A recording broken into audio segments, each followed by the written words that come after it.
Hi friends, this is Nivita. In the video 12th standard physics page number 106 current electricity lesson la irukra Wheatstone bridge அப்படிங்கிற topic தான் பார்க்க போகிறோம். Okay, so ரொம்ப முக்கியமான topic. இதில் என்ன சொல்கிறாங்க அப்படின்னா, Kirchhoff first law second law அதெல்லாமே இருக்கு இல்லையா, அதெல்லாமே நம்ம எங்கே அப்ளை பண்ணுவோம் அப்படின்னு பார்த்தீங்கன்னா வீட்ஸ்டோன் பிரிட்ஜில் தான் அப்ளை பண்ணுவோம்.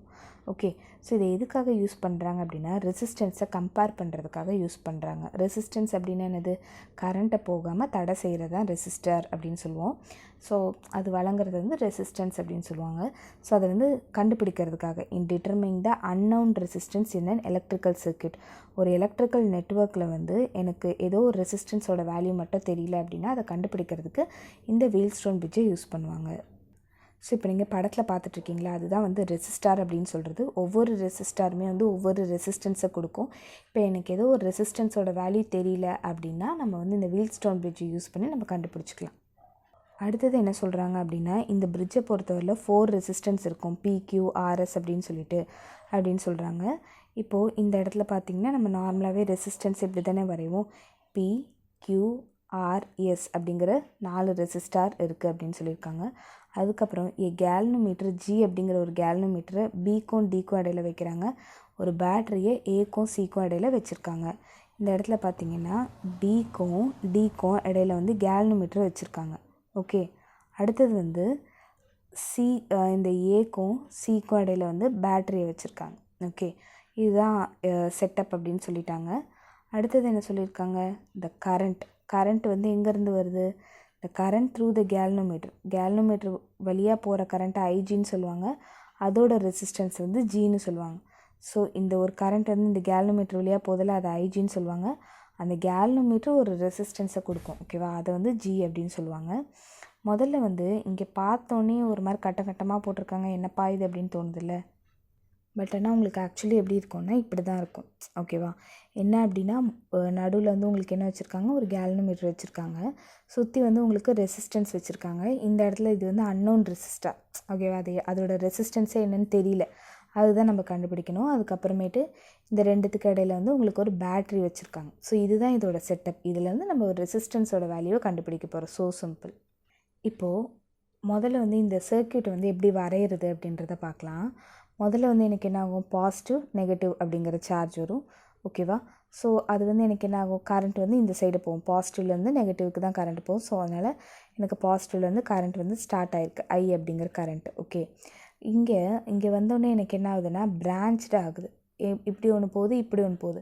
அப்போ எனக்கு என்ன ஆகும், இந்த கரண்ட் ஐங்கிற கரண்ட் I1ஆகவும் I2ஆகவும் பிரியும். ஓகேவா, ஸோ அங்கே வந்து பிரான்ச்டாக இருக்கனால கரண்ட் வந்து I1ஆகவும் I2ஆகவும் பிரியுது. அடுத்தது இப்படியே இந்த கரண்ட் என்ன ஆகும், இங்கே வரும். ஓகே, இங்கே வந்ததுக்கப்புறம் இங்கேயும் ஒரு பிரான்ச் இருக்குது, இங்கே ஒன்று போகுது, இங்கே ஒன்று போகுது. நார்மலாக இங்கே கேல்வனோமீட்டர் இருக்கிறனால நம்ம இங்கே போகிற கரண்ட்டை ஐஜி அப்படின்னு சொல்லிக்கலாம். அப்போ இங்கே வர கரண்ட் எனக்கு என்ன ஆகும், I3 அப்படின்னு சொல்லாமல், ஏன்னா I1 I2 முடிஞ்சிருச்சு. இங்கே வரும்போது இது வந்து I3, இது வந்து ஐஜி அப்படிங்கிறது வரும். சரியா, அடுத்தது உங்களுக்கு என்ன ஆகும், இந்த I2 அப்படிங்கிற கரண்ட் இருக்குல்ல, அது வந்து இப்படி வரும்போது உங்களுக்கு என்ன ஆகுது, அது வந்து இப்படி போகும். ஓகேவா, ஸோ அதனால் வந்து இங்கே ஏற்கனவே I3 முடிஞ்சிட்டனால இங்கே I4 அப்படிங்கிறது வரும். பிகாஸ் இப்போ உங்களுக்கு இந்த சமயத்தில் வந்த சமயத்தில் இது ரெண்டும் இப்படி பிரிஞ்சிருது. இங்கே வந்த சமயத்தில் வந்து இது வந்து இப்படி மட்டும் போகுது அப்படின்றது சொல்கிறாங்க. ஓகேவா, ஸோ அதுக்கப்புறம் உங்களுக்கு என்ன ஆகுது அப்படின்றத பார்த்திங்கன்னா, இங்கேருந்தும் கரண்ட் வருது, இங்கேருந்தும் கரண்ட் வருது. ஸோ இந்த ஜங்ஷனில் வரும்போது ரெண்டுமே சேர்ந்து பழைய ஐயாக வந்துடும் அப்படிங்கிறத சொல்கிறாங்க. ஆக்சுவலி உங்களுக்கு நார்மலாக இருக்கிறது வந்து பிரான்ச்ட் ஆகி திருப்பி வந்து அந்த பிரான்ச்சில் வந்து அன்பிரான்ச்ட் ஆகி திருப்பி நார்மலான ஒரு கரண்ட் வருது அப்படிங்கிறத சொல்ல வராங்க. ஓகேவா, இதுதான் முதல்ல நம்ம இந்த மாதிரி டயக்ராமை நீட்டாக வரைஞ்சி வச்சுக்கணும். ஸோ இப்போ நம்ம எப்படி வந்து அந்த அன்னோன் ரெசிஸ்டரை கண்டுபிடிக்கிறது அப்படிங்கிறதான் பார்க்க போகிறோம். ஃபஸ்ட்டு வந்து நம்ம கிர்ச்சாஃப் கரண்ட் லாவை யூஸ் பண்ணலாம். எங்கன்னா ஜங்ஷன் பிலேயும் டிலேயும் எப்போவுமே கிர்ச்சாஃப் ஃபர்ஸ்ட் லாவை வந்து நம்ம இந்த மாதிரி ஜங்ஷன்ஸில் தானே யூஸ் பண்ணுவோம். ஸோ நம்ம யூஸ் பண்ணலாமா. இப்போ இந்த இடத்துல முதல்ல வந்து ஜங்ஷன் பி அப்படிங்கிறது இருக்குது. இப்போ இந்த இடத்துல வந்து நான் கிர்ச்சாஃப் ஃபர்ஸ்ட் லாவை யூஸ் பண்ணும்போது இங்கே கரண்ட் வந்து உள்ளே வருது. இந்த 2 கரண்ட்டும் என்ன ஆகுது, எனக்கு வெளியில் போகுது. ஸோ அப்போ எனக்கு என்ன ஆகும், உள்ளே வர கரண்ட்டை ப்ளஸில் எழுதணும், வெளியில் போகிற கரண்ட்டை வந்து நம்ம என்ன பண்ணணும், மைனஸில் எழுதணும். ஓகேவா, ஸோ அப்போ இங்கே வெளியில் போகிற கரண்ட் என்னது, ஐஜிங்கிற கரண்ட். ஸோ அப்போ மைனஸ் ஐஜி மைனஸ் I3ங்கிற கரண்ட்டும் வெளில போகுது, இஸ் ஈக்குவல் டு 0ன்னு வரும். ஓகே, ஸோ அதுதான் வந்து உங்களுக்கு இங்கே கொடுத்துருப்பாங்க, I1 minus I G minus I3 equal to 0ன்னு சொல்லிட்டு. அடுத்தது நம்ம என்ன ஜங்ஷனில் பார்க்க போகிறோம், டி அப்படிங்கிற ஜங்ஷனில் பார்க்க போகிறோம். ஸோ இங்கே வந்து கரண்ட் I2ங்கிற கரண்ட் வந்து உள்ளே வருது, I2. அதே மாதிரி ஐஜிங்கிற கரண்ட்டும் உள்ளே வருது. So plus I G. I4ங்கிற கரண்ட் வெளியில் போகுது, ஓகேவா, அதை விட்டு. அதனால் மைனஸ் I4 ஈக்குவல் டு 0ன்னு வரும். Can you understand? ஜஸ்ட் நம்ம என்ன பண்ணியிருக்கோம், இந்த கரண்ட் உள்ளே வருது, இந்த கரண்ட்டும் இப்படி உள்ளே வருது, இது வெளியில் போகுது. ஸோ அதுதான் பேசிக் கிர்ச்சாஃப் ஃபர்ஸ்ட் லாக்கு. ஸோ அதனால் I2 plus IG minus I4 equal to 0 அப்படின்றத எழுதியாச்சு. இப்போ அடுத்தது வந்து கிர்ச்சாஃப் வோல்டேஜ் லாவை பார்க்க போகிறோம். கிர்ச்சாஃப் வோல்டேஜ் லாங்கிறது என்னது, கிர்ச்சாஃப் செகண்ட் லா. அது வந்து டு எ லூப்னால் லைக் இப்படி ஃபுல் கம்ப்ளீட் சர்க்யூட்டாக இருக்கிறத நம்ம லூப்புன்னு சொல்லுவோம். ஸோ இப்போ நம்ம என்ன பண்ண போகிறோம் அப்படின்னா ABDA அப்படிங்கிற அந்த ஒரு லூப்புக்கு வந்து நம்ம கிர்ச்சாஃப் செகண்ட் லாவை யூஸ் பண்ண போகிறோம். ABDA அப்படிங்கிற ஒரு லூப், ஓகேவா.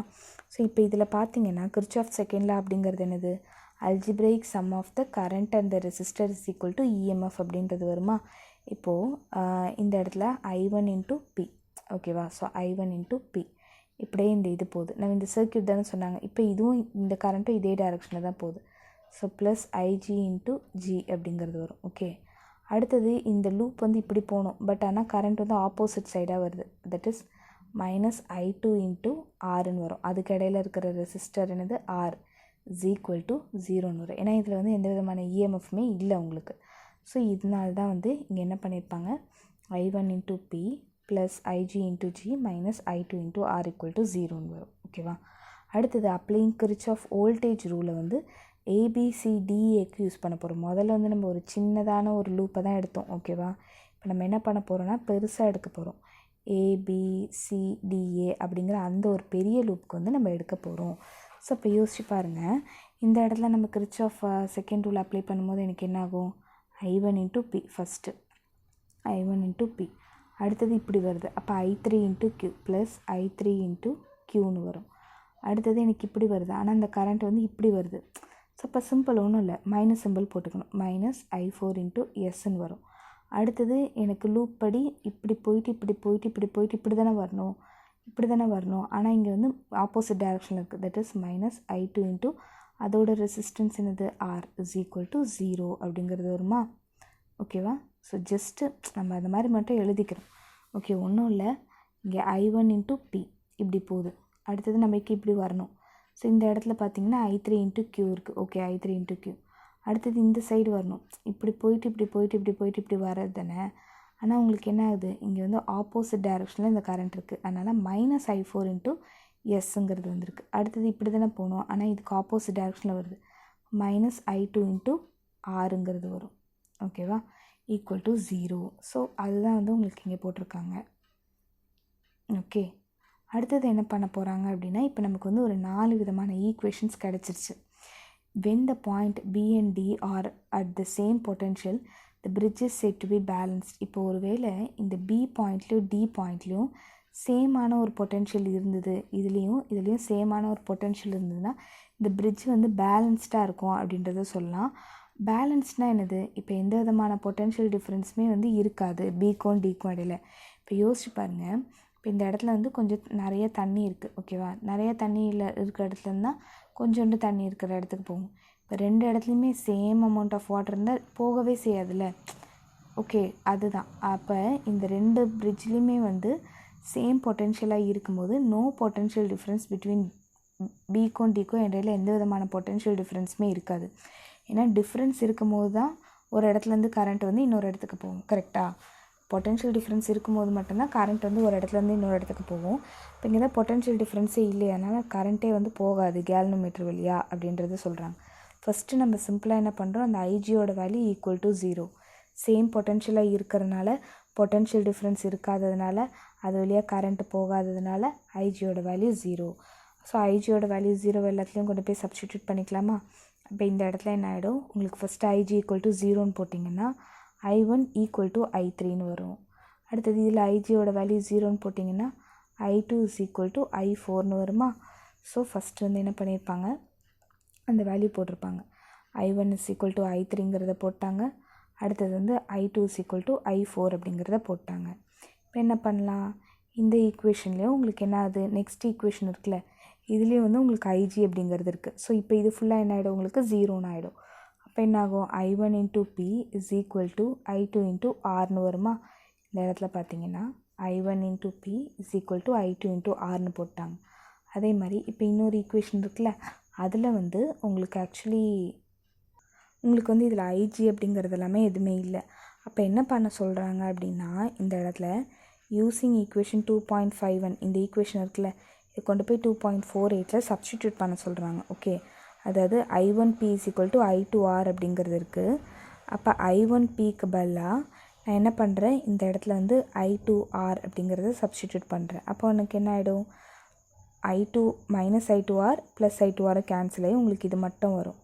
ஸோ அதாவது என்ன வந்திருக்கும், அப்போ I3Q minus I4S is equal to 0ன்னு வரும். அப்போ I3Q is equal to I4S அப்படிங்கிறது வருமா, பிகாஸ் இது வந்து அந்த சைடு வந்துடும். ஸோ அப்போ I3Q is equal to I4S. So அந்த மாதிரி இந்த மாதிரி ஈக்குவேஷன்ஸே எடுத்துக்கிட்டாங்க. இதுதான் கொஞ்சம் மறக்கிற மாதிரி இருக்கும், இந்த ஸ்டெப்பு கொண்டு வரதுக்கு தான் கொஞ்சம் மறக்கிற மாதிரி இருக்கும். நல்லா ஞாபகம் வச்சுக்கோங்க. இந்த கடைசி ஸ்டெப் வந்து அந்த லாஸ்ட் ஈக்குவேஷன், அந்த ஒரு 4 ஈக்குவேஷன் இருந்ததில் அதில் வந்து லாஸ்ட் ஈக்குவேஷனில் கொண்டு போய் சப்ஸ்டிடியூட் பண்ணணும் அப்படிங்கிறத மட்டும் ஞாபகம் வச்சுக்கோங்க. இப்போ உங்களுக்கு என்ன ஆகும், dividing 2.52 by the equation 2.51. So இப்போ இந்த ஈக்குவேஷனை இதால் நான் டிவைட் பண்ணுறேன். ஓகேவா, பண்ணும்போது உங்களுக்கு என்ன ஆகும், ஸோ அதுக்கு முன்னாடி நம்ம ஒரு விஷயம் பண்ணணும். என்ன அப்படின்றத பார்த்திங்கன்னா, உங்களுக்கு நம்ம முன்னாடியே என்ன எடுத்திருக்கோம், I1ஓட வேல்யூ வந்து I3 அப்படின்னும் இந்த இடத்துல I2ஓட வேல்யூ I4ன்னு எடுத்திருக்கோம். ஸோ அதனால் அதை மட்டும் மாற்றி சப்ஸ்டியூட் பண்ணிக்கலாமா. I1ஓட வேல்யூ I3ன்னும் I2ஓட வேல்யூ I4ன்னு எடுத்திருக்கோம்ல.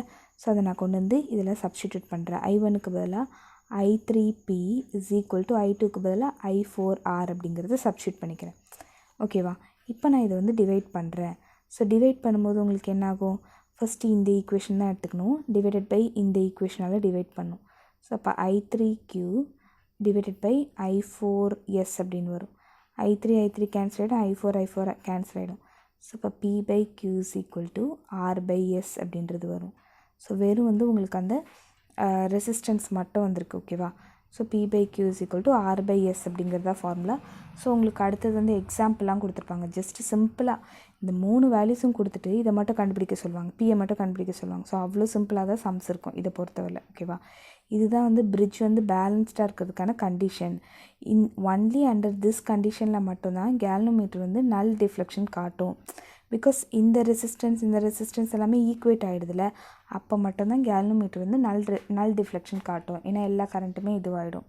ஓகேவா, suppose we know the values of 2 adjacent resistance, the other 2 resistance can be compared. இப்போ நமக்கு ஏதோ ஒரு பக்கத்தில் இருக்கிற 2 ரெசிஸ்டன்ஸ் தெரிஞ்சிருச்சு அப்படின்னா, ஓகே, இங்கே பார்த்தீங்கன்னா இப்போ இங்கே இந்த ரெசிஸ்டன்ஸ் தெரிஞ்சிச்சுன்னா நம்மளால் கம்பேர் பண்ண முடியும். இது அடுத்த இது கூட இதை வந்து கம்பேர் பண்ண முடியும் அப்படின்னு சொல்லியிருக்காங்க. ஒருவேளை எனக்கு 3 ரெசிஸ்டன்ஸ் தெரிஞ்சிருச்சு அப்படின்னா அன்னவுன் ரெசிஸ்டன்ஸ் 4th ரெசிஸ்டன்ஸ் என்ன அப்படின்றதும் வந்து என்னால் டிட்டர்மைன் பண்ண முடியும் அப்படின்னு சொல்கிறாங்க. ஸோ இதில் நீங்கள் கொஞ்சம் எல்லோரும் லைட்டாக தப்பு பண்ணுற விஷயம் என்னென்னா, P போட்டுருவாங்க, Q போட்டுருவாங்க, இங்கே R போட்டுருவாங்க. ஓகேவா, ஸோ அப்படி போடாமல் R இங்கே வரும், S வந்து இங்கே வரும் அப்படிங்கிற ஒரு கான்செப்டை மட்டும் ஞாபகம் வச்சுக்கோங்க. அதுக்கப்புறம் ரொம்ப சிம்பிள். ஃபஸ்ட்டு என்ன செஞ்சோம், நம்ம வந்து கிர்ச்சாஃப் ஃபர்ஸ்ட் லா வச்சு 2 ஈக்குவேஷன் கண்டுபிடிச்சோம், கிர்ச்சாஃப் செகண்ட் லா வச்சு 2 ஈக்குவேஷன் கண்டுபிடிச்சோம்.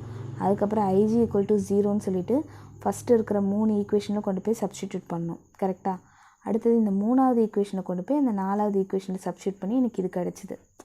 அதுக்கப்புறம் சும்மா எதுக்கு அந்த I1 = I2 அதெல்லாம் சும்மாவாக கண்டுபிடிச்சோம், I1 = I3ன்னு சொல்லிட்டு.